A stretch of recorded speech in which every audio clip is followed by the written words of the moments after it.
Bonjour.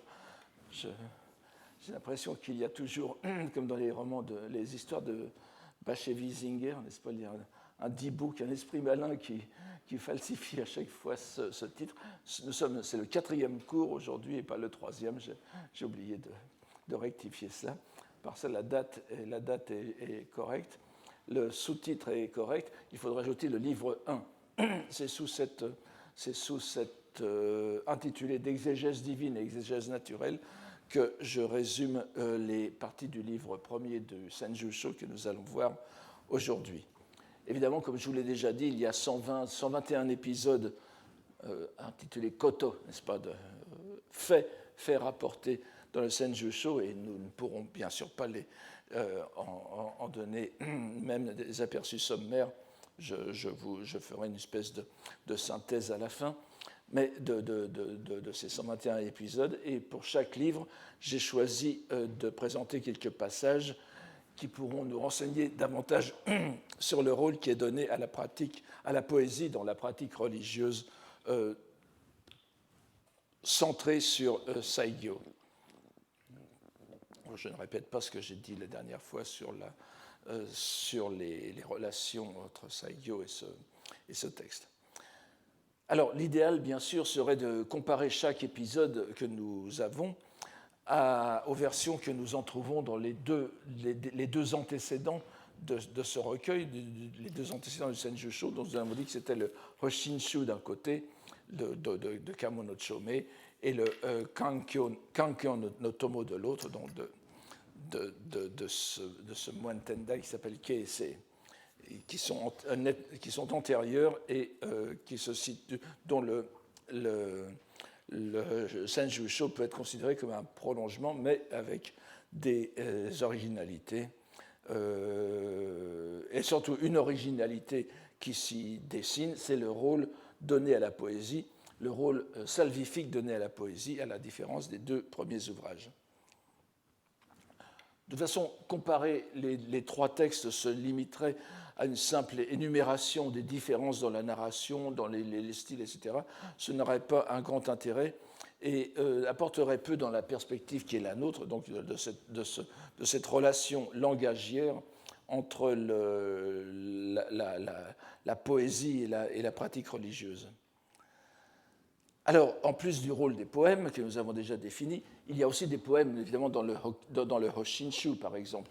En particulier, dans le premier épisode que nous allons voir aujourd'hui, il y a un poème qui est mentionné par Kamo no Chome, mais dans un contexte tout à fait différent, qui n'apporte pas du tout la même chose. Donc, en plus du rôle de ces poèmes, donc une caractéristique importante du Senjusho, que nous avions déjà constaté la dernière fois dans la dernière phrase de la préface, n'est-ce pas, qui mentionnait les shimme, c'est-à-dire les dieux. Donc c'est le rôle attribué au kamingami, aux dieux japonais. C'est un texte foncièrement bouddhique, bien sûr, mais qui est médiatisé, encore une fois, je reprends ce mot dans l'acception originelle, n'est-ce pas, en profondeur par la présence des dieux. Et ces dieux qui constituent la justification de la poésie, selon ce que nous avons déjà vu au fil de toutes ces années. Alors, avant de voir plus en détail une histoire qui nous paraît plus représentative, jetons très rapidement, enfin qui nous paraît représentative, pas plus, pas davantage, mais nous allons l'étudier un peu. Jetons très rapidement un coup d'œil sur l'épisode qui ouvre le recueil. C'est un épisode que nous avons déjà vu dans le séminaire, c'est pour ça que je ne m'y attarderai pas trop, mais je donnerai quelques correspondances intéressantes. Il s'agit d'une narration historique s'ouvrant sur le mot trois fois. Ah oui, avant de commencer, je voulais simplement vous donner quelques illustrations de ce fameux épisode où Saigyo jette sa fille au bas de Lengawa. Vous voyez, sa fille qui essayait de le retenir d'entrer, de quitter la maison, Shukke, n'est-ce pas, Nyudo Suru. Voici l'une illustration. Vous voyez que celle-ci est assez réaliste. La pauvre petite est vraiment kerarete, n'est-ce pas, jetée à coups de pied au bas de Enkara, Chikara kerarete. Voici une autre, je ne sais pas si on le voit très bien, un épisode qui est un peu moins violent dans sa représentation, une illustration qui est un peu moins violente. Et puis cela, c'est tiré d'un feuilleton télévisé japonais où vous voyez la même façon édulcorée. Donc c'est vraiment la première qui est beaucoup plus... Voilà. Alors, donc c'est une narration qui commence par le mot mukashi, autrefois. Et si nous en tenons à la préface du pseudo-saigyo que nous avons vu la dernière fois, où il était annoncé qu'il y avait 80 épisodes, 80 koto, 80 faits rapportés pour la narration, si nous pensons que, après tout, ce n'est pas impossible, n'est-ce pas on peut dire que la différence entre 80 et 120 montre qu'à l'origine, il s'agissait vraiment d'un show, comme je l'ai déjà dit la dernière fois, c'est-à-dire un dossier portable rassemblé par Saigyo pour lui donner des exemples. Et à ce moment-là, ce mukashi, autrefois, j'y reviendrai tout à l'heure, qui indiquerait quelque chose d'objectivement ancien, pourrait se rapporter, et qui n'est pas du vivant de Saigyo, donc, pourrait se rapporter, en effet, au dossier originel. Enfin bon, c'est une supposition. Alors, le héros de l'épisode est un moine de l'école Tendai, qui est appelé systématiquement ici dans les manuscrits Soga, vous voyez avec So, le moine, n'est-ce pas, écrit. Et vous le trouvez parfois écrit, par exemple dans le Hoshinshu, mais tout dépend aussi des manuscrits. Zoga, Zoga avec le caractère Tchihen, n'est-ce pas, avec la clé de la terre, donc qui veut dire masse, n'est-ce pas, augmenté. Donc c'est Zoga Shonin, mais ici systématiquement Soga Shonin.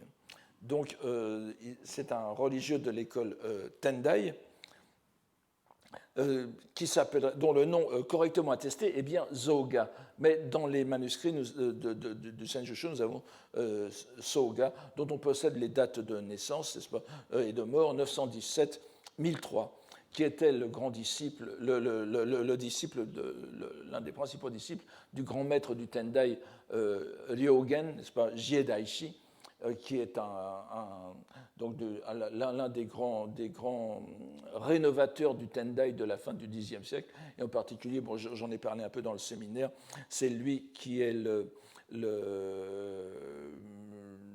responsable, l'origine du renouvellement de la scolastique Tendai, et en particulier qui a lancé la grande tradition des disputations, des rongi du Tendai.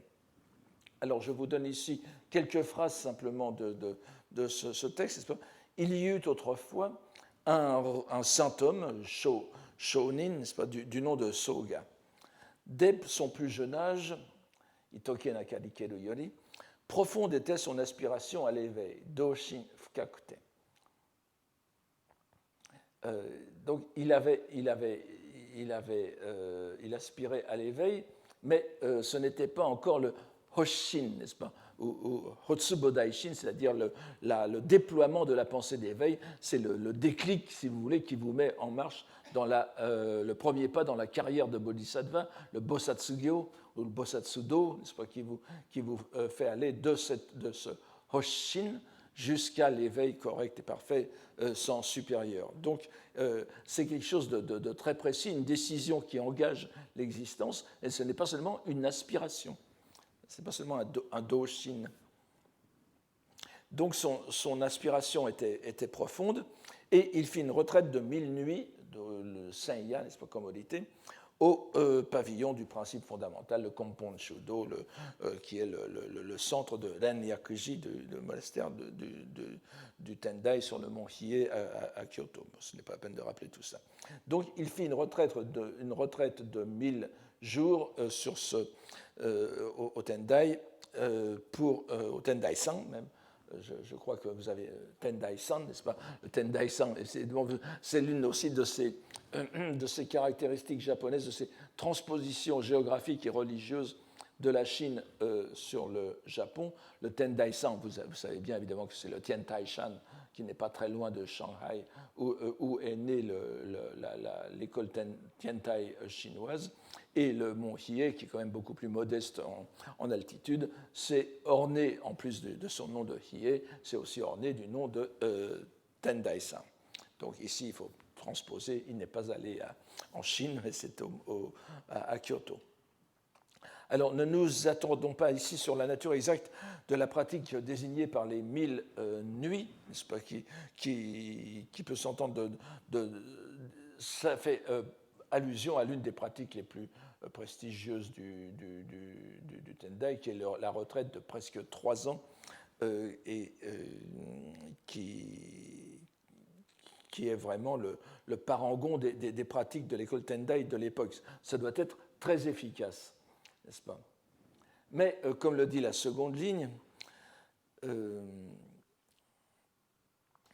et d'ailleurs, alors, si nous faisons d'abord une petite comparaison avec le Hoshinshu, donc de Kamono Chome, dont la 5e histoire du Hoshinshu, qui a été traduite par Jacqueline Pigeot, comme je l'ai déjà dit, vous pouvez vous y reporter. Dans le Hoshinshu, vous avez cet épisode aussi avec Zoga, et la pratique des 1000 nuits est efficace. Il va au mont Hiei, il y passe 1000 nuits, et il déploie effectivement la pensée d'éveil, le Hotsu Bodaishin, n'est-ce pas? Mais ici, justement, c'est l'une des originalités, et vous allez voir pourquoi, n'est-ce pas?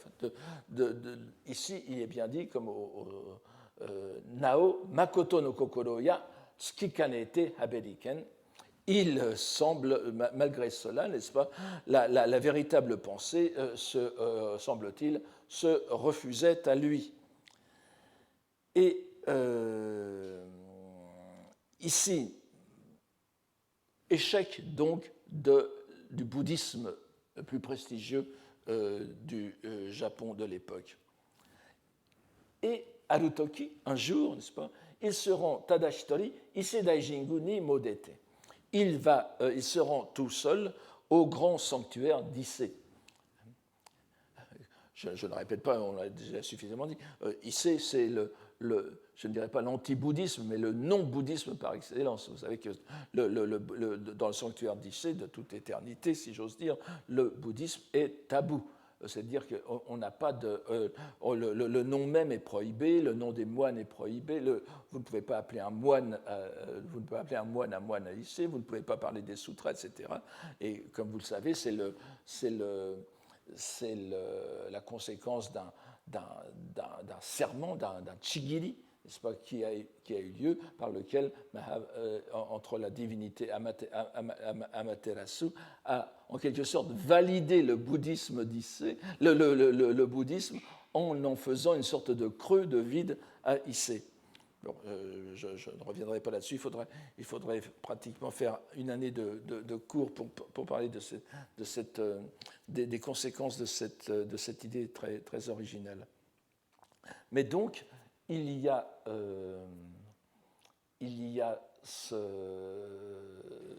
cet épisode. Donc, une fois le mont Hiei ayant échoué, il se rendit seul au sanctuaire d'Issei afin d'implorer par ses prières Koreo Kishoshite, n'est-ce pas, Kishoshi Tamaikeru ni. Il prie demande par ses prières d'avoir la pensée d'éveil, et Yumeni Tamaoyo, et ainsi qu'il lui apparut en rêve, et ce qui lui apparaît en rêve, c'est une apparition, justement, Jigen, n'est-ce pas, écrit avec le caractère Shimesu et Genzai no Gen, n'est-ce pas, c'est donc l'apparition d'un être, d'une entité bouddhique ou d'un dieu. Et vous savez, au mont Hiei, au sanctuaire d'Issei, c'est bien sûr une divinité. Donc cet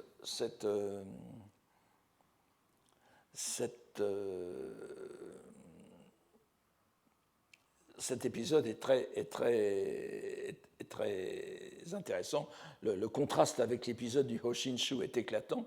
Alors que dans le premier, une pratique prestigieuse, attestée depuis toujours au mont Hiei porte, comme on pouvait s'y attendre, ses fruits, le Senjusho nous livre en termes mesurés, et d'autant plus frappant qu'ils sont anodins, comme vous le voyez, et que l'auteur ne cherche nullement à en exagérer l'expression, un constat d'échec. Nous pouvons en passant relever combien cette idée de l'inefficacité de la pratique Tendai traditionnelle est en harmonie avec l'époque vraisemblable de la composition de l'œuvre. N'oubliez pas que dans le cas du Senjusho, nous sommes au milieu du XIIIe siècle. Or, qu'est-ce que le milieu du XIIIe siècle? C'est une époque où la déception à l'égard de l'école Tendai est une sorte de topos, un lieu commun dans la biographie des grands religieux de l'époque. Tous ces grands religieux qui sont considérés comme les fondateurs de ce que l'on appelait encore naguère le Kamakura Shinbukkyo, n'est-ce pas, le nouveau bouddhisme de Kamakura.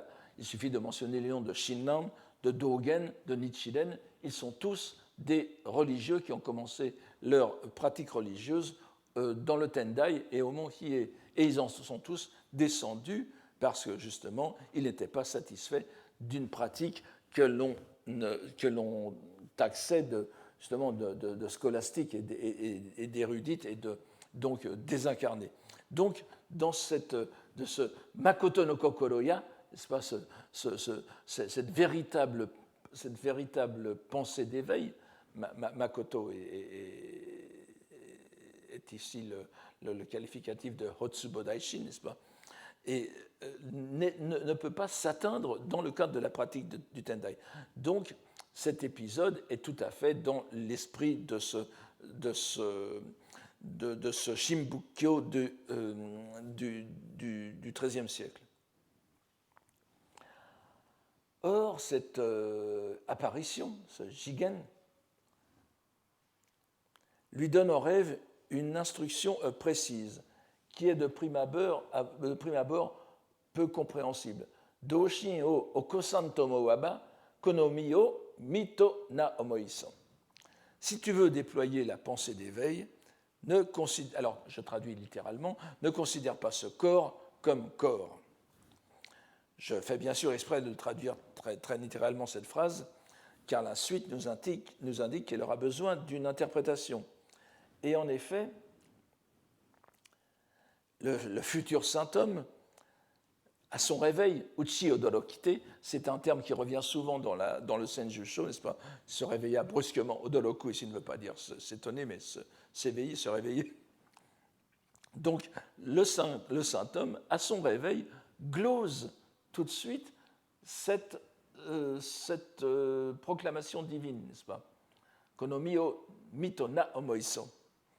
Cela signifie certainement de rejeter myori o suteru, n'est-ce pas, de rejeter le renom et le lucre, le nom que l'on a dans le monde et l'intérêt pour l'intérêt pour les biens de ce monde, n'est-ce pas, myori. Eh bien, rejetons-les. Nous avons tout d'abord ici un excellent exemple de relation cachée entre la langue japonaise et la langue chinoise ou les expressions chinoises qui la sous-tendent. N'oublions pas que nous sommes dans un contexte littéraire bouddhique, dont le centre sémantique, si l'on peut dire, est à chercher dans les expressions bouddhiques chinoises. C'est l'une des idées que je définis sous le terme de hiéroglossie. Si nous lisons ce bref passage de la façon que nous avons cherché à mettre en évidence depuis le début de nos cours, c'est-à-dire dans une relation dialogique entre les langues, nous pouvons retrouver les liens sémantiques entre les deux dimensions. Mi, le corps, est bien sûr le sino-japonais shin, que vous avez le dernier caractère de ce tableau. Et il est l'objet du verbe tsu, suteru en japonais moderne, qui se lit en sino-japonais sha. Nous avons donc, ce tsu apparaît dans le texte même, n'est-ce pas? Mi et ce tsu, le terme de sutsu vient après dans la glose que fait Zoga, ou Soga ici. Donc cette expression avait un sens très concret qui impliquait de renoncer à sa vie, soit renoncer à sa vie, à son corps, donc à soi-même mais à son corps, et à sa vie, donc pour le bien des êtres, que ce soit pour l'obtention de la loi ou pour le bien des êtres eux-mêmes. Un exemple très célèbre on est bien sûr, s'en trouve dans les Jataka, n'est-ce pas, les Honjo, les vies antérieures du Bouddha. Et l'une des plus célèbres, c'est la renonciation au corps pour nourrir la tigresse. Vous savez, Shashin Jiko, c'est-à-dire Miostete Torao Yashinao, que l'on trouve illustré dans l'art de l'Asie orientale, de l'Asie centrale jusqu'au Japon. On connaît aussi l'épisode du Juvanso des monts neigeux, n'est-ce pas? Sessen Doji, c'est le Sessen, c'est-à-dire Yuki no Yama, Doji Warabe, Warabe no Ko. Donc ce jeune homme qui pratique l'ascèse en Himalaya, Sessen c'est l'Himalaya, et qui offre son corps à un ogre, un Rakshasa, un Rasetsu, pour connaître le fameux distique, la seconde partie du célèbre quatrain, n'est-ce pas, sur Shogyo Mujo, n'est-ce pas, les composés transitoires. Bon, je ne vous rappelle pas tout ça, mais simplement, Shashin, c'est cela. L'ogre lui propose, l'ogre qui avait prononcé la première partie du distique s'arrête. Le jeune homme lui propose d'offrir son corps, de lui offrir son corps en pâture pour qu'il lui donne d'abord la seconde partie.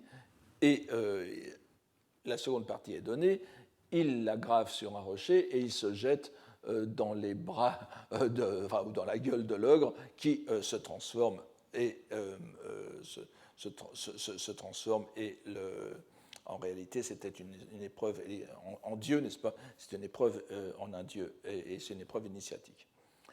Donc, il y a un sens aussi que l'on pourrait qualifier d'édulcoré, et qui est précisément celui auquel il est fait allusion ici. Et que Soga, le pratiquant, comprend instantanément, celui de renoncer à sa condition présente pour entrer dans la vie religieuse. C'est le sens le plus fréquemment attesté dans la littérature médiévale japonaise, où il est plus ou moins synonyme d'ailleurs de shukke, c'est-à-dire ie o izu, sortir de la maison. Nous avons dans ces deux acceptions, l'une littérale, l'autre figurée, les deux extrêmes de sens de l'expression. Mais il serait cependant étonnant que cela fasse l'objet de la révélation divine. Et l'objet même, c'est la conséquence qu'en tire aussitôt Soga.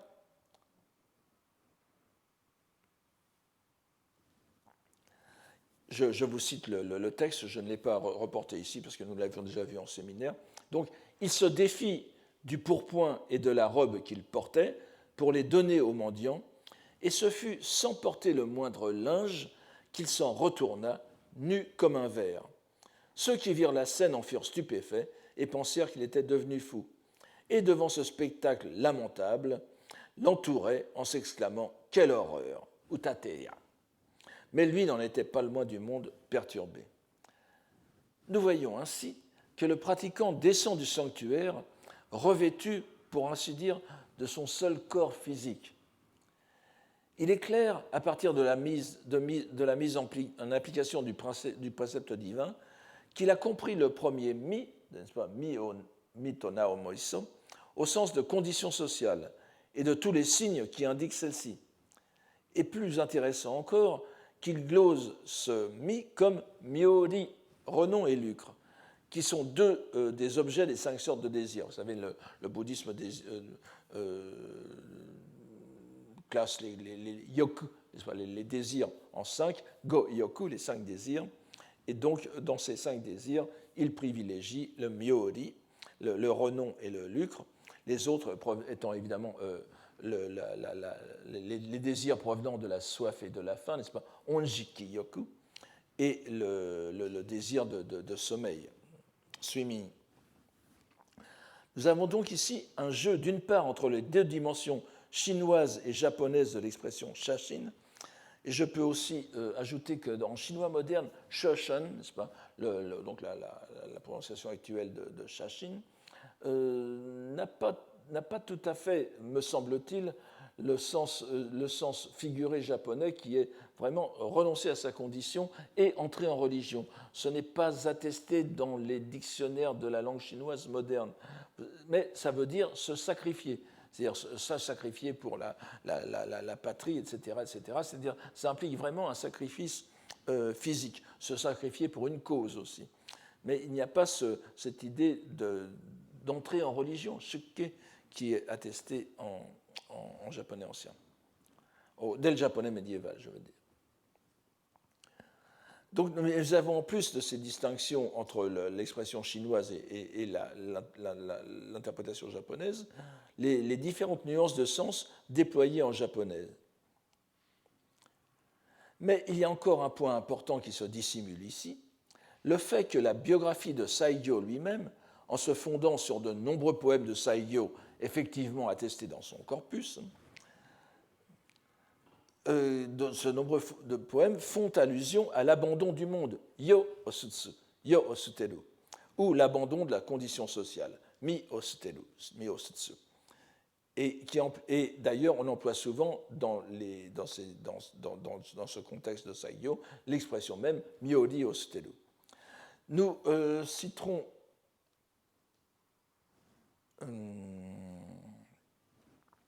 nous en citerons un pour commencer, qui est fort connu, qui pourrait d'ailleurs constituer comme un contrepoint à l'épisode que nous avons sous les yeux. Je vous le donne ici, bon, vous verrez après pourquoi je vous le donne. Je vous le donne justement parce qu'il n'est probablement pas de Saigyo. Après, nous reviendrons sur des poèmes de Saigyo. Il n'est pas attesté dans le corpus de Saigyo, mais il est considéré au Japon comme un poème, et peut-être que les gens le connaissent ici, comme un poème typique de Saigyo. Or, il est attesté, je reviendrai là-dessus, relativement tardivement, et il est connu à cause de la variante. Vous voyez, c'est un waka, donc, et les deux derniers vers sont deux vers de 7 syllabes, et le célèbre poète Basho, le célèbre poète de haïku du XVIIe siècle, a repris cette variante. Alors, je vous donne d'abord le poème attribué à Saigyo, Ste hatete, miwa kimono to omoe domo, yuki no furuhi wa sabuku koso are. C'est un peu plein d'ironie, n'est-ce pas? L'ayant pleinement rejeté, j'ai beau me dire que ce corps n'existe plus, omoe domo, j'ai beau penser que ce corps n'existe plus, le fait est que les jours de neige, j'ai encore bien froid. Nous voyons la tonalité ironique d'autodérision de ce poème. Il apparaît comme contrastant avec l'interprétation radicale que fait de ce même concept l'ancien sage modèle qui était Soga. Il y aurait beaucoup à dire sur ce passage et ses relations avec la poésie de Saigyo lui-même. Remarquons d'ailleurs, je vous donne aussi l'interprétation. En réalité, ce poème se trouve dans un petit, dans une illustration, dans un portrait de Saigyo, Saigyo Zo-san, n'est-ce pas? Portrait plus éloge de Saigyo, qui était répandu à l'époque d'Edo. Et vous voyez que notre Basho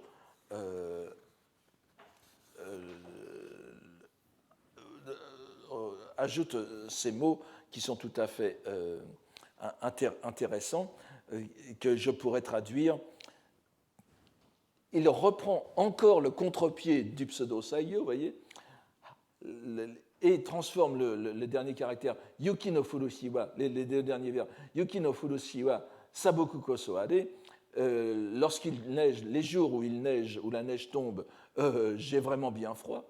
Il lui donne un autre distorsion, Hana no Furushiwa Ukare koso sure. Les jours où tombent les fleurs de cerisier, n'est-ce pas, les jours de printemps, Ukare koso sure, littéralement, je suis transporté de joie. Je ne me sens plus de joie, littéralement, je flotte, n'est-ce pas? C'est-à-dire, je ne me sens plus de joie.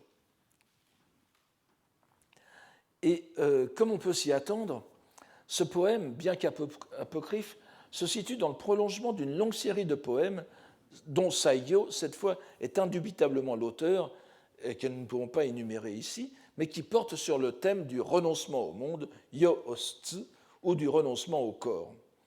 Nous en trouvons deux cités dans le Saigyo Monogatari, dont je vous ai déjà parlé, n'est-ce pas? Ce récit biographique du XIIIe siècle, peut-être contemporain de notre Senjusho, et qui reprend aussi, dans ses poèmes, ils reprennent les mêmes idées de renoncement, de statut social et de renom. Le premier, donc, de Saigyo, et je vous donne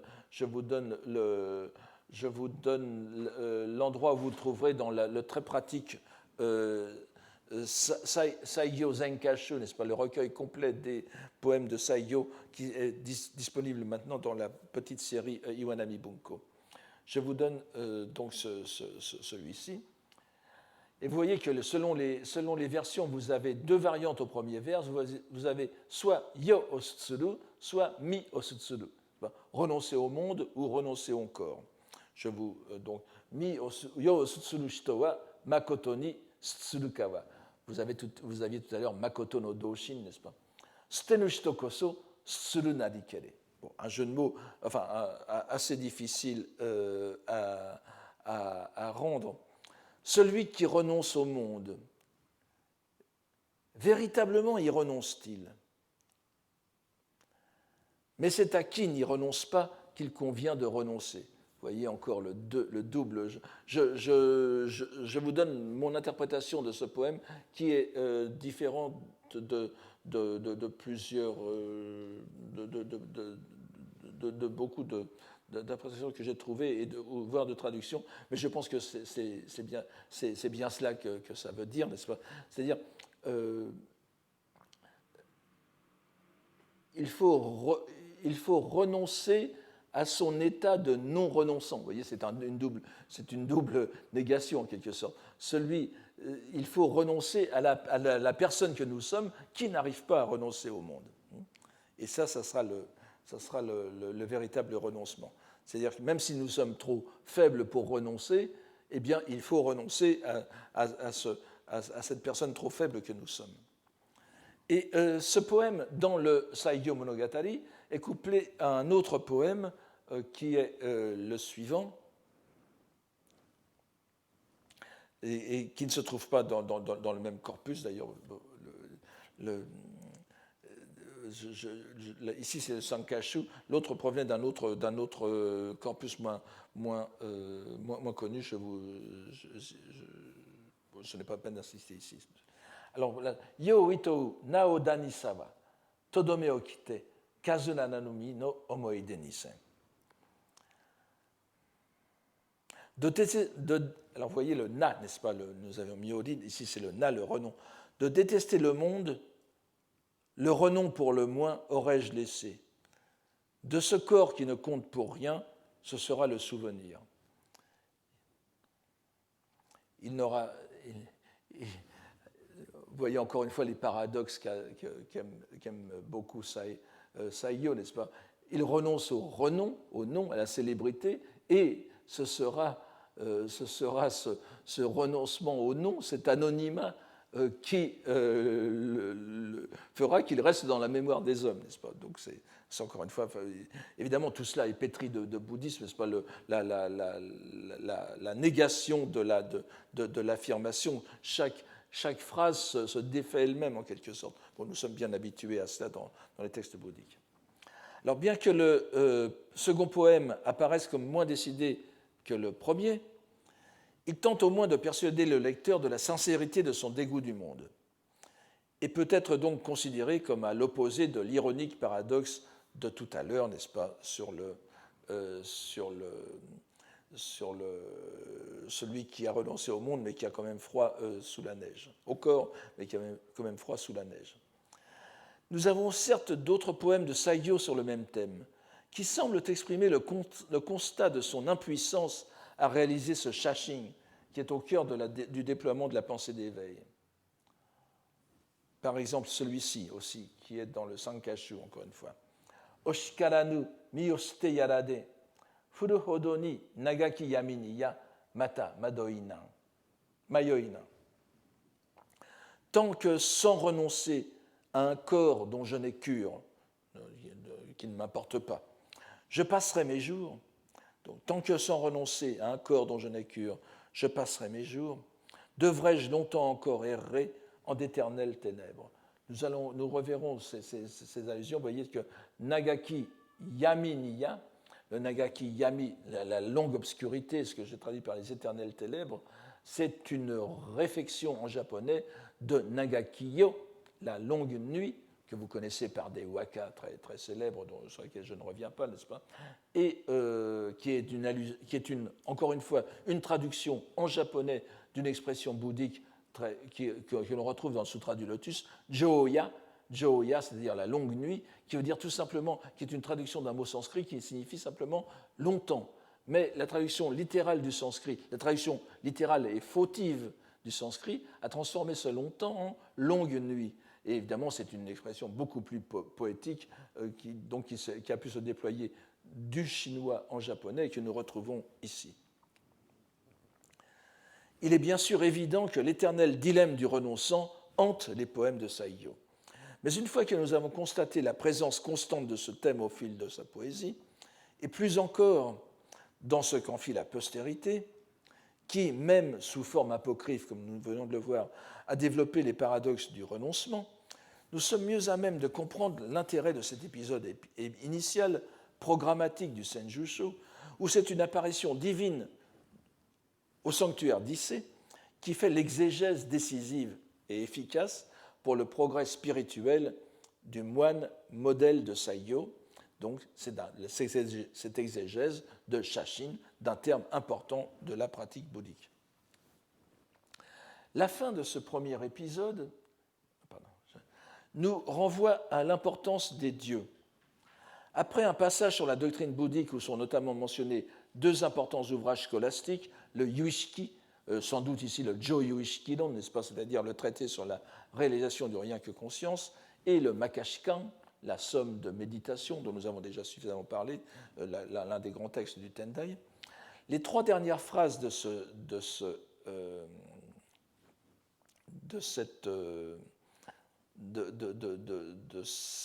premier épisode reviennent aux dieux et au sanctuaire d'Issé.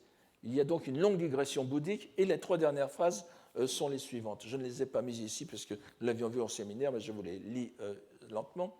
Et cependant, que le saint homme Soga ait pu renoncer aussitôt à toute pensée de renom et de lucre, n'est-ce pas extraordinaire?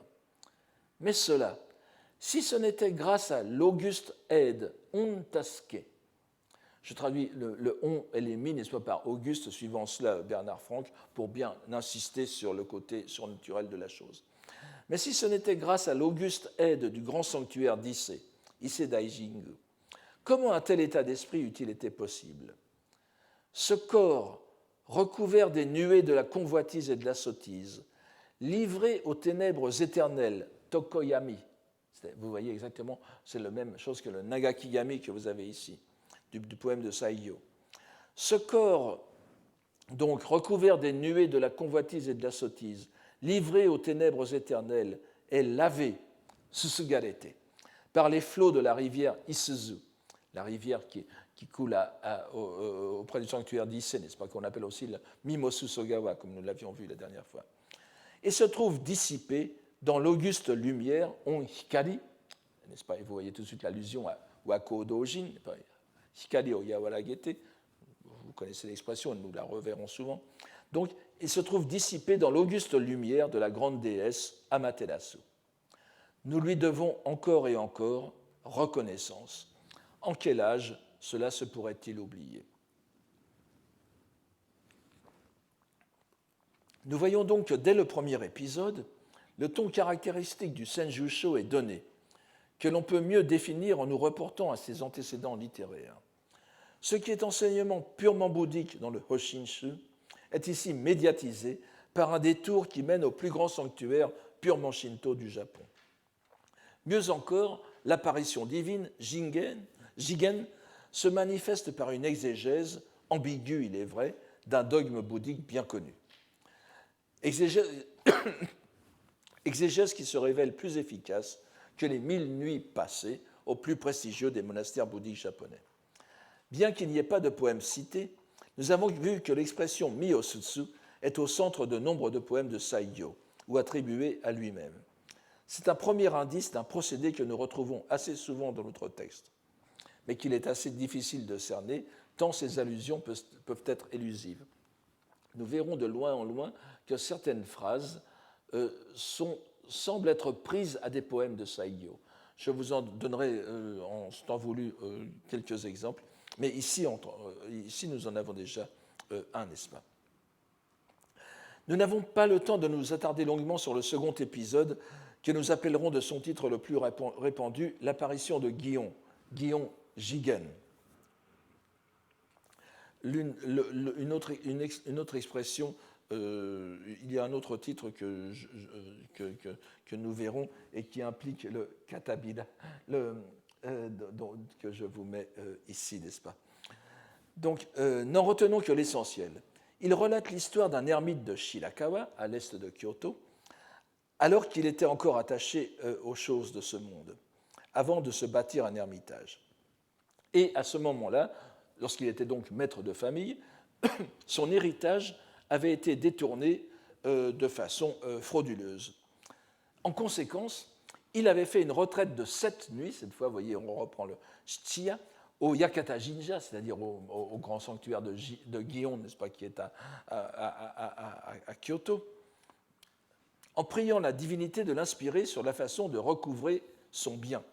Kotowari Tamae, demande-t-il à la divinité, donnez-moi une raison, c'est-à-dire un moyen d'agir.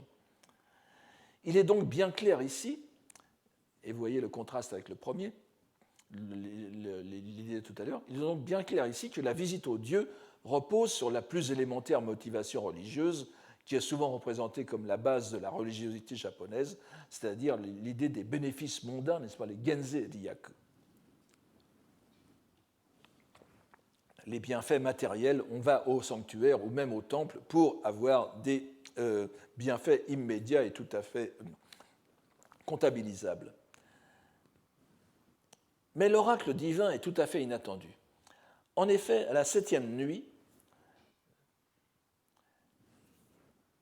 la porte de la chapelle s'ouvre et une voix imposante, Kedakaki Onkoe, une auguste voix imposante, déclame Nagaki yono kurushiki koto o omoekashi, kari no yadori o nani ni nagekura. Alors vous voyez encore une fois le jeu de mots Nagaki yo no kurushiki koto. Alors si vous pensez à yo écrit comme ici avec le monde, n'est-ce pas, le sekai no yo, le nagaki va se rapporter à kurushiki. Nagaki yo no kurushiki koto. Les douleurs de ce monde, les douleurs éternelles de ce monde. Mais si vous pensez que yo s'écrit aussi avec le caractère nuit, et nous revenons à l'idée de tout à l'heure, c'est Nagaki yo no kurushiki koto, les souffrances de cette longue nuit, et nous reprenons l'expression bouddhique joya, c'est pas, qui caractérise l'état de non-éveil dans lequel errent indéfiniment les esprits, la pensée non libérée. Bon, je n'insiste pas là-dessus, mais donc de ce monde infini, alors j'ai essayé de traduire des deux, de ce monde infini, les infinies douleurs. Réfléchis-y donc. Pour une demeure provisoire, pourquoi pousser des soupirs? Passons sur le fait que ce poème se retrouve dans d'autres recueils, toujours attribués à une divinité shinto, qui ne n'est pas forcément celle de Yakata Jinja. Passons aussi rapidement donc sur le jeu de mots Nagakiyo, qui montre d'ailleurs encore une fois les capacités exégétiques des divinités shinto, n'est-ce pas? Puisque le kami s'exprime en termes bouddhiques. Il est évident que pour notre ermite, enfin, qui n'était pas encore ermite à l'époque, il s'agit d'un oracle, Takusen. Nous avons déjà vu très longuement il y a quelques années cette idée de l'oracle divin, Takusen, c'est-à-dire le poème qui est donné par une divinité en réponse à la demande du croyant qui va passer par exemple une nuit au sanctuaire pour avoir un signe, Shirushi. Nous avons déjà parlé de ce phénomène bien attesté dans la poésie japonaise, et nous n'avons pas oublié que le poème est l'instrument privilégié de communication des dieux japonais avec les hommes. Nous avions aussi remarqué d'ailleurs que l'oracle poétique, le sac de Taksen, ne se trouve pratiquement jamais dans la bouche de Bouddha et de Bodhisattva. Ce sont presque toujours des kami. Puisque les manifestations concrètes des Bouddhas et des Bodhisattvas, les shirushi, ce sont plutôt des miracles, n'est-ce pas, des actions proprement miraculeuses. Chez les dieux, c'est plutôt de la communication, en quelque sorte. C'est bien ce qui se passe ici, donc, et l'héritier lésé poursuit, à partir de l'oracle, de ce Takusen, sa propre réflexion sur ce monde, dont il dit « S'il est une chose en vérité vaine et inconsistante, c'est bien ce monde. » Passons sur ce sermon convenu qui mène le chef de famille à se couper le chignon laïque, n'est-ce pas, le motodori, et à se retirer à Shirakawa sans prévenir sa famille. Encore une fois, le thème de la famille est contraire au shukke, n'est-ce pas, à celui qui quitte la famille, justement. Il se livre dès lors à la récitation du nom de Bouddha, au Nembutsu. Averti de la chose, sa femme finit par le retrouver et se résout à l'aider dans sa pratique.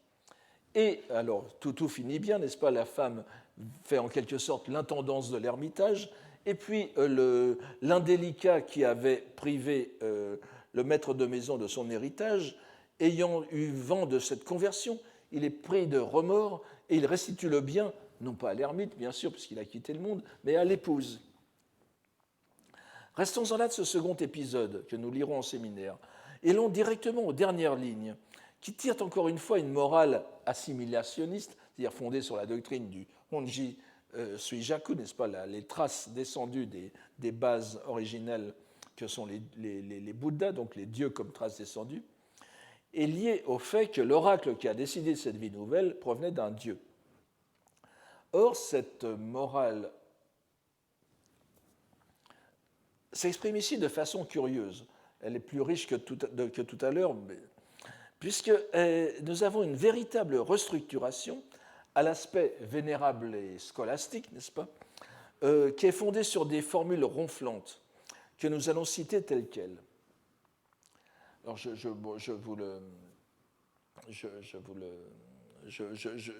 suivez simplement le texte, je ne vous le lis pas. L'auguste grâce consistant à adoucir sa lumière pour le bénéfice des êtres attire toute notre gratitude. Vous voyez, ça commence par Wako Nimotsu. Et nous verrons tout à l'heure, vous avez donc Wako Nimotsu, et vous voyez qu'à la quatrième ligne, vous avez Zorui Dojin, c'est-à-dire Wako Dojin, l'expression Wako Dojin est scindée en deux et se retrouve donc au début et à la fin. Bon, c'est un procédé auquel nous sommes habitués dans les textes bouddhiques japonais. Et vient ensuite, après ce démarrage, une citation que j'ai mise ici entre crochets, tout en kanbun, n'est-ce pas, tout en sino-japonais, et d'un aspect parfaitement canonique. On a l'impression que c'est une citation de sutra, et d'ailleurs, elle est en partie inspirée du Sutra du Lotus. Si on le lisait comme un sutra, Hontai Rushana Kuonjo Shokaku Ido Shujoko Jigen Daimyojin Kore Nari. Ce qui veut dire le Bouddha Vairochana, en sa substance originelle, Hontai, dont l'éveil parfait est réalisé de toute éternité, Kuonjo Shokaku, un extrait du Sutra du Lotus, afin de délivrer les êtres, qu'on trouve aussi dans le Sutra du Lotus, Jigen Daimyojin, Daimyojin O Jigensu, Shitamo, et là on ne le trouve pas dans le Sutra du Lotus, bien sûr, parce qu'afin de délivrer les êtres, le Bouddha Vairochana donc leur apparaît sous la forme des grandes divinités Daimyojin. Ce n'est absolument pas chinois, mais c'est du pseudo-chinois, c'est-à-dire les grandes divinités Shinto. Cette citation ne provient d'aucun sutra, puisque le terme daimyojin est japonais et désigne les suijaku, les traces descendues. Il s'agit d'une pseudo-citation visant à légitimer l'importance que le Senjusho accorde à l'action des dieux dans le salut des hommes. La dernière phrase est le pendant de celle qui précède la pseudo-citation, et restitue la phrase complète, Wako Dojin, je vous la traduis simplement, que les ainsi venus, éveillés de toute éternité, s'assimilent à la poussière, Chirini Dose, des diverses espèces d'êtres, et tout spécialement dignes de gratitude. Nous avons dit donc ici, oui, excusez-moi, j'ai répété la phrase. Nous avons donc ici une justification beaucoup plus savante qu'au premier épisode, mais de même portée. Le premier épisode se contentait de parler des dieux. Ici, il apporte une citation pour conforter cette idée. Nous remarquerons cependant que la mention du Honji Suijaku est explicite, alors que l'épisode précédent ne parlait que des dieux. Et ici, Mahavairochana, Dainichi Nyorai, n'est-ce pas? Rushana, c'est Mahavairochana, l'autre, le nom sanskrit de Dainichi Nyorai, et qui est bien identifié comme la base de Amaterasu, par exemple, Daimyojin.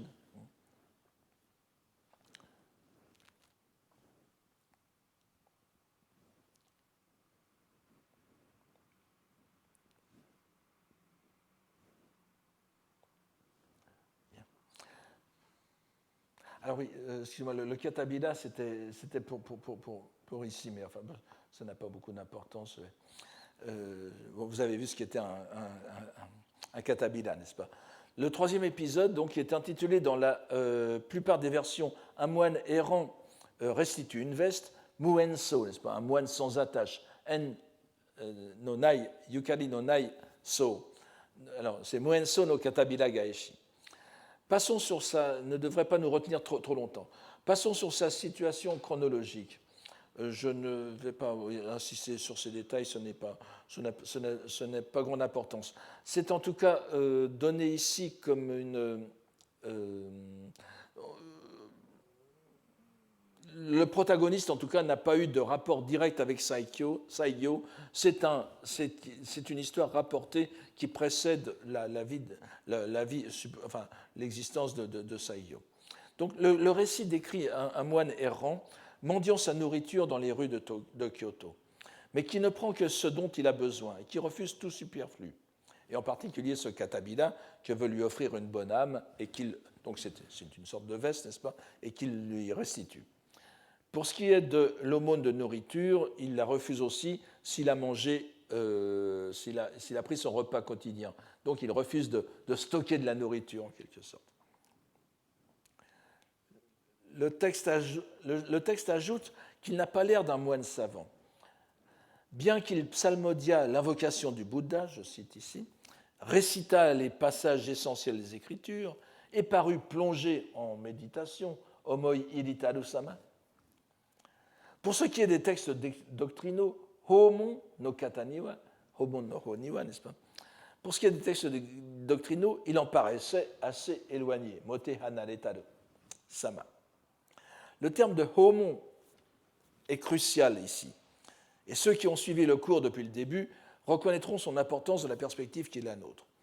On se souvient en effet que les poèmes japonais à thème bouddhique, les Shakkyoka, je ne reviens pas sur ce terme, comportent un sous-genre appelé Homonka, Homon no Uta, que nous avons traduit par poème scripturaire, dont le principe de composition est qu'il est rédigé à partir d'une citation d'un texte canonique, le plus souvent le Sutra du Lotus. Nous n'avons ici qu'une partie du terme, qui désigne généralement tout texte doctrinal et plus généralement canonique. Donc ce n'est pas homonka, mais c'est simplement homon. Ce ne sera pas la peine de chercher plus loin que ce sens général. Il est certain que le terme homon se réfère à toute écriture bouddhique, un texte bouddhique, n'est-ce pas, un kyo, ou bien parfois un ron, c'est un traité bouddhique d'un grand docteur comme le Makashikam, par exemple. Toujours est-il que notre moine errant, qui est appelé dans la première partie du texte so, tout simplement, moine, rencontre un saint homme, un hijiri.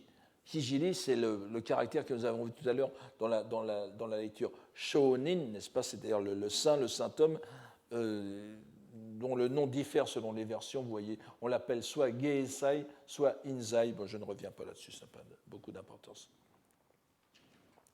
Or, se trouvant confronté à ce hijiri, notre sceau, n'est-ce pas, le moine se voit demander de façon presque agressive ce que nous avons ici, Kokoro no haruke haberu homon shitokotoba no tamawasayo. Donnez-moi d'un seul mot, shitokotoba, un texte de loi qui éclaircisse la pensée, c'est-à-dire qui mène à l'éveil en dissipant les brouillards des passions de l'ignorance. On s'attend donc à ce que le moine errant réplique par une citation scripturaire percutante. C'est normal. Au monde, c'est ça, on ne peut pas. Mais bien sûr, et c'est le sel de cette narration, ce n'est pas du tout ce qui arrive. Et nous dit le texte que je vous invite à suivre ici. La première citation, c'est la narration. La seconde citation, c'est le poème. Voyant sur une haie voisine, Sobana no Kakini, un asagao, n'est-ce pas, on le traduit souvent par hippomée, on pourrait dire une fleur de liseron, n'est-ce pas, voilà, c'est ce que j'ai trouvé comme illustration, ou bien de volubilis, je ne sais pas, je garde hippomée pour l'instant, si vous voulez. Donc, voyant sur une haie voisine une hippomée épanouie, sur laquelle de la rosée s'était déposée, rosée que le vent soufflant par hasard à ce moment-là, horifushi, n'est-ce pas, soufflant par hasard à ce moment faisait tomber, il dit, les yeux embués de larmes, Uchinamina kumite. Et voici ce qu'il dit, ce poème. Je ne vous lis pas parce que le temps passe très, très vite et nous n'avons vraiment... Voyez-vous combien vainement elle a fleuri, la fleur de l'hippomée, pour que l'ait précédée la rosée de ce matin. Donc vous avez éphémère sur éphémère, n'est-ce pas? Et il ajoute cette phrase importante, je ne l'ai pas donnée ici, mais enfin, Kore homon nari, voilà votre citation scripturaire. Kore koso homon yo, voilà votre citation scripturaire. Et brusquement, comme Sono no chi wa, sono go wa, izuchi e ka sasora e yuki ni ken, futto mietama wa zuto nan. Et donc brusquement, il disparaît, reprenant ses errances, sans que l'on sache où il est parti. Le côté quasiment miraculeux, vous voyez qu'à la fois ce futto indique vraiment une disparition brusque, mais il atténue un peu en disant qu'il repart pour repartir, mais le côté miraculeux de l'épisode est accentué par le fait que le moine, qui était alors qualifié de sot, tout simplement, le moine, après cette lecture, après ce déclamation de poème, est appelé hijiri à son tour, c'est-à-dire le saint homme thaumaturge, le moine muni de puissance, n'est-ce pas, de pouvoir. S'ensuit alors une longue digression naturellement empreinte de bouddhisme sur l'impermanence. Mais nous ne nous attarderons que sur ces quelques lignes où l'exégèse du poème est donnée de façon très instructive. Ce n'est pas d'une grande originalité, mais elle ne manque pas d'intérêt. Voici ce qu'il dit. Le poème lui-même, Utasae Arigataku Haberu Zoya, le poème lui-même, comme il est digne d'intérêt. Certes, la fleur de Nippomée est un exemple bien connu de tout ce qui est périssable, mais la rosée qui l'a précédée sur la fleur, une fois tombée, laisse encore moins de traces, et le vent qui est passé de son souffle n'a nul lieu visible où s'arrêter. Que fait ici le narrateur, donc, même si c'est Saigyo, ne c'est pas Saigyo, il ne fait que reprendre à la lettre l'histoire qu'il nous narre. Le poème, donné par le moine en réponse à la requête du saint homme, est un homon. Le poème devient un homon, un texte scripturaire. Et le poème est un homonka, un poème scripturaire. Il doit donc faire objet d'exégèse, puisqu'il se rapporte à une écriture canonique. L'écriture, ici, n'est autre que le livre de la nature, si l'on peut dire. Ce serait, en quelque sorte, un exemple où l'inanimé prêche la loi, mujo seppo. Nous retrouverions très facilement dans ce passage des échos de la citation que faisait Kawabata du dialogue entre Saigyo et Myoé. Mais ce n'est pas la peine de nous étendre davantage ici. Tout le reste de cet épisode est consacré à la description de l'impermanence et à l'inquiétude à l'égard des renaissances à venir. On n'y trouvera pas d'allusion aux dieux, mais nous relèverons, car il faut le faire dans le cadre de notre enquête, le pouvoir métamorphique du poème japonais. Le moine errant se voit demander une citation scripturaire. Il se livre à un exercice de transsubstantiation, si vous me pardonnez ce terme, à une alchimie verbale. Il prend un exemple, tameshi, à la fois concret, puisqu'il a la haie, le kaki sous les yeux, où il y a le asagao, et littéraire, puisque c'est un exemple bien connu. Et il en fait un poème japonais et le définit comme texte scripturaire. Si l'on prend garde à l'enchaînement des épisodes, cette métamorphose poétique intervient après l'épisode de l'oracle poétique donné par la divinité d'Issée. Et l'on se trouve dans la même situation, un poème change la vision du monde. C'est si vrai que le moine errant change aussitôt après de statut pour devenir un hijiri, un religieux muni de pouvoir. Et il disparaît, comme toute apparition. Nous avons bien ici un jigen, c'est pas comme nous avions vu tout à l'heure. Malheureusement, nous devons quitter cet épisode, dont j'espère que nous reverrons quelques détails en séminaire. Mais je voudrais, le plus rapidement possible, passer au quatrième épisode, dont le prétexte est fort mince. Il est intitulé Shichijo no Kogo, littéralement l'impératrice de la 7e avenue, Shichijo no Kogo, et qui se rapporte tout entier à un fait historique que nous connaissons par l'histoire littéraire. Il s'agit donc la dame de la 7e avenue, n'est-ce pas? Il s'agit de Fujiwara no Onshi, qui était dame de cour et concubine de l'empereur Uda. Et vous voyez donc que nous sommes au 9e siècle, n'est-ce pas? Bien avant Saiyo. Donc vous avez les dates ici, 872-907. Elle était d'abord dame de cour, concubine de l'empereur Uda, qui est mort, né en 873, mort en 937. Et elle sera la mère de l'empereur Daigo. Les noms sont donnés ici. Elle eut pour dame de compagnie la célèbre poétesse Issei, qui s'écrit comme le sanctuaire d'Issei, 872-938, qui doit son nom au fait que son père fut gouverneur de la province d'Issei, ce qui fait bien sûr le lien avec le sanctuaire. À la mort de celle que l'on appelait aussi Higashi Shichijo no In, n'est-ce pas, la personne de Higashi Shichijo, Issei fit un long poème, un nagauta, donc, long pour la poésie japonaise, puisque donc ce n'est pas un waka, il y a 27 vers, c'est ce qui est pratiquement une épopée à l'échelle japonaise, et qui est l'un des 5 nagauta qui est consigné au livre 19 du Kokinshu, du Kokin Wakashu, qui est compilé, je le rappelle, en 905, justement au moment où la Shichijo no Kogo, n'est-ce pas, entre en religion elle-même. Alors c'est une très belle description élégiaque du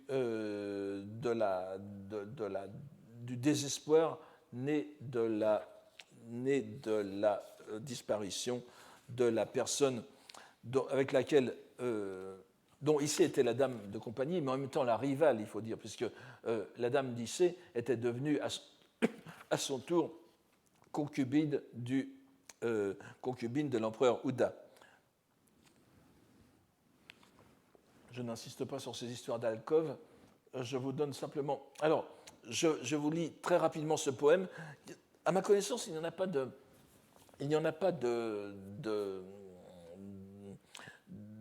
traduction française. Alors, je vous en donne une très simple qui ne fait que lire, que suivre presque mot à mot les vers et en donnant la teneur générale. Alors, en ce palais, c'est Miyano-uchi, n'est-ce pas, le troisième vers. En ce palais, je ne peux malheureusement pas suivre vers par vers, c'est un peu trop difficile. Et je vous donne un texte qui est tout en hiragana que j'ai trouvé sur les databases, n'est-ce pas, les sites de données sur la poésie japonaise sur l'Internet. En ce palais qui tombe en ruine, auprès des flots, j'ai passé des années telle une pêcheuse d'Issei, Issei no Amamo. n'est-ce pas, la deuxième ligne, dont l'esquif est à la dérive, dans le même état d'esprit. Je n'ai où aborder donc, que les pêcheuses. La couleur pourpre de nos larmes, pas seulement les siennes, mais de toute la suite de Shichijo no Kogo, la couleur pourpre de nos arbres, qui sont parmi nous comme les froides ondées, comme les érables d'automne, qui sont parmi nous comme les froides ondées. Comme les érables d'automne, les gens du palais se dispersent tour à tour et finissent par se séparer, sans ombre, n'est-ce pas, kagenaku, sans protection à laquelle s'en remettre. Tout est fini. Pour ceux qui demeurent, miscantes en fleurs, alors pour vous donner une idée de ce que ça peut être, voici ce que ça représente, n'est-ce pas? Miscantes en fleurs, au jardin où la souveraine n'est plus, ils se dressent en grappe et appellent vers le ciel, où les premières oies sauvages qui passent en criant ne les regardent pas. Il s'agit certes d'un très beau poème où se mêle la tristesse personnelle et le désarroi social de tout un groupe qui a perdu son ombre kage, n'est-ce pas, son ombre protectrice. On remarquera le jeu de mots que fait la poétesse elle-même sur Ise no Ama, la pêcheuse d'Issé. Elle fait allusion à son propre nom, n'est-ce pas, elle était déjà connue comme poétesse sous le nom de Issé, et donc elle se présente comme la pêcheuse ou la plongeuse, même si vous préférez, d'Issé, mais en même temps, Ama veut dire la religieuse, n'est-ce pas? Ama, okay. Donc, elle est à la fois pêcheuse d'Issé et Issé la religieuse. Et bien qu'elle-même aussi, à la mort de l'empereur Uda, entra aussi, au moins choisit la vie érémitique. Mais ça ne dura qu'un an, puisqu'elle disparut un an après la mort de l'empereur. Mais ce n'est pas pour sa beauté et son caractère poignant que le poème est mentionné ici. Cet épisode du Senjusho nous dit en effet qu'un courtisan de troisième rang, Sammi, du nom de Kuniyuki, je vous donne ici, à la lecture de son poème, s'en trouva si ému qu'il décida sur le champ de se couper lui aussi le chignon, Motodori, et d'abandonner femme et enfants et d'entrer dans la vie religieuse. Suit alors une description de la contrainte des liens familiaux, des biens et des obstacles qu'il pose à qui veut suivre la voie du salut. Ce récit assez court se termine par un bref éloge du courtisan dont on perdit toute trace. Mais voici la dernière phrase. Ojo no sokai o togeta mainaba. Pour réaliser son aspiration à la renaissance, qu'il eut pour premier guide et sauveur, Saisho no injo no hito ni wa. Nul autre qui sait, cela ne peut malgré nous que nous émouvoir. Issé. Nous avons vu que dans le poème même, la dame d'Issé joue sur le nom et le toponyme. Elle est une religieuse d'Issé. Issé no Ama, c'est presque un oxymore, n'est-ce pas? Issé, l'endroit no bouddhique, Ama, la religieuse. Le narrateur continue le jeu et retourne à son intention première. La personne d'Issé, donc Issé ici, n'est autre que la divinité d'Issé. Cette conclusion est magistrale et montre de façon claire le caractère systématique de la conception salvifique de la poésie, même non bouddhique.